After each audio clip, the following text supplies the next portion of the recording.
أعوذ بالله من الشيطان الرجيم بسم الله الرحمن الرحيم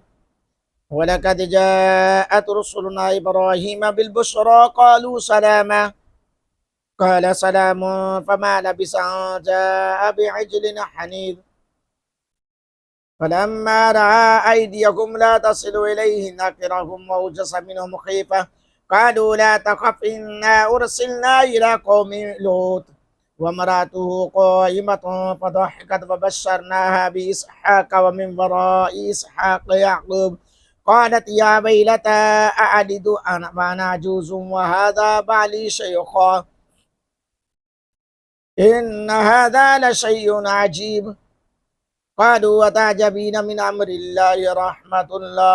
رحمة الله وبركاته عليكم أهل البيت إنه عليم حميد مجيد فلما ذهب عن إبراهيم الروع وجاءته البشرى يجادلنا في قوم لوط إن إبراهيم لحليم أواه منيب يا إبراهيم أعرض هذا إنه قد جاء أمر ربك وإنهم آتيهم عذاب غير مردود ولما جاءت رسلنا لوطا سيء بهم وضاق بهم ذرعا وقال هذا يوم عصيب وجاءه قومه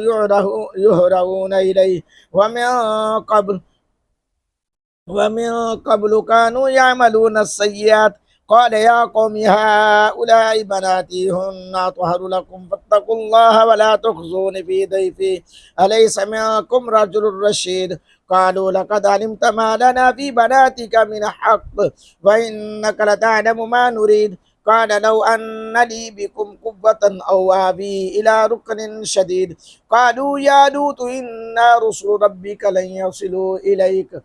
يصلوا إليك فأسر بأهلك بقطع من الليل ولا يلتفت منكم أحد إلا امرأتك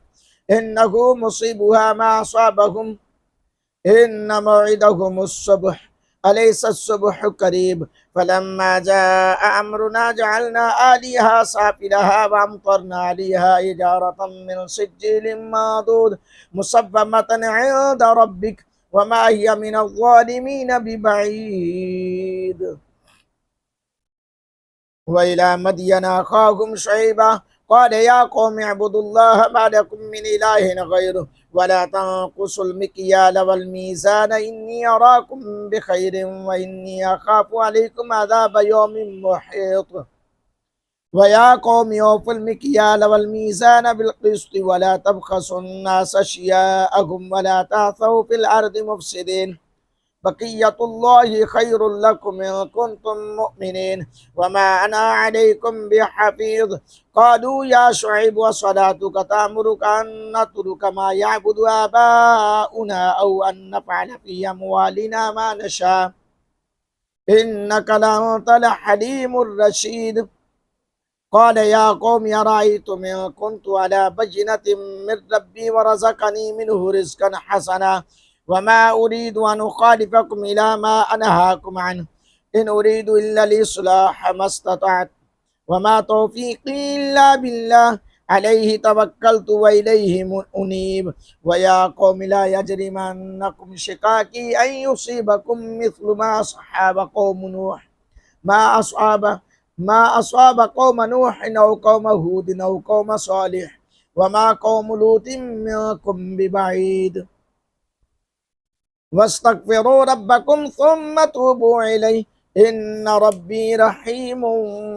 ودود قالوا يا شعيب ما نفقه كثيرا مما تقول وإنا لنراك فينا ضعيفا ولولا رهتك لرجمناك وما أنت علينا بعزيز قال يا قوم أرهتي أعز عليكم من الله واتخذتموه وراءكم ظهريا إن ربي بما تعملون محيط ويا قوم اعملوا على مكانتكم إني عامل سوف تعلمون من يأتيه عذاب يخزيه ومن هو كاذب وارتقبوا إني معكم رقيب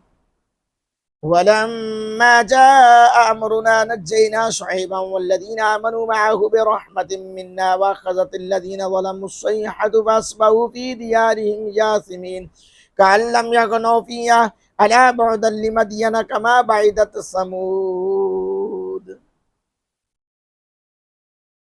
ولقد أرسلنا موسى بآياتنا وسلطان مبين إلى فرعون وملئه فاتبعوا أمر فرعون وما أمر فرعون برشيد يقدم قومه يوم القيامة فأوردهم النار وبئس البرد المورود وأتبعوا في هذه لعنة ويوم القيامة بئس الرفد المرفود ذلك من أنباء القرى نقصه عليك منها قائم وحصيد وما ظلمناكم ولكن ظلموا أنفسهم فما أغنت عنهم آلهتهم التي يدعون من دون الله من شيء لما جاء أمر ربك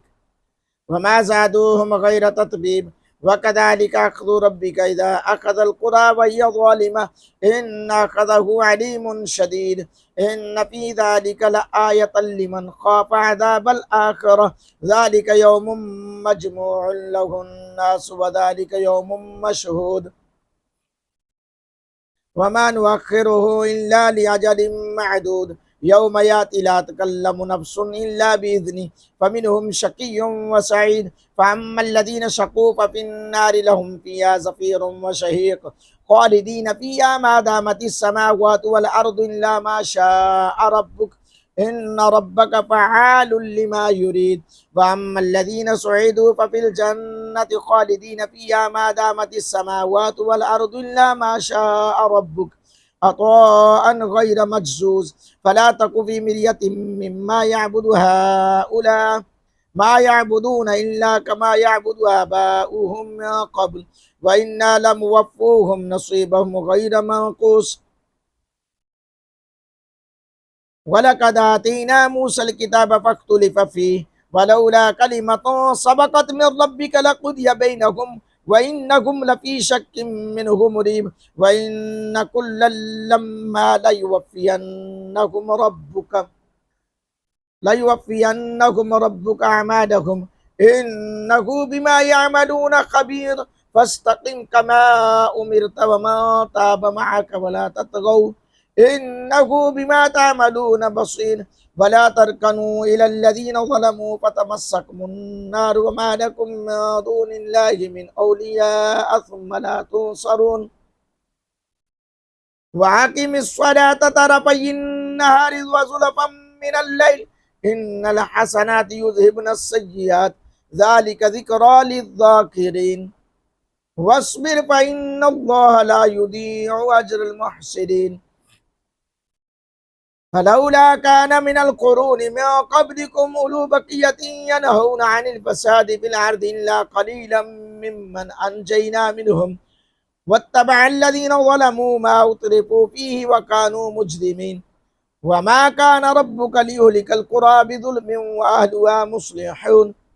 ولو شاء ربك لجعل الناس أمة واحدة ولا يزالون مختلفون إلا من رحم ربك ولذلك خلقهم وتمت كلمة ربك لأملأن جهنم من الجنة والناس أجمعين وكلا نقص عليك من أنباء الرسل ما نثبت به فؤادك وجاءك في هذه الحق وموعظة وذكرى للمؤمنين وكل الذين لا يؤمنون اعملوا على مكانتكم إنا عاملون وانتظروا إنا منتظرون ولله غيب السماوات والأرض وإليه يرجع الأمر كله فاعبده وتوكل عليه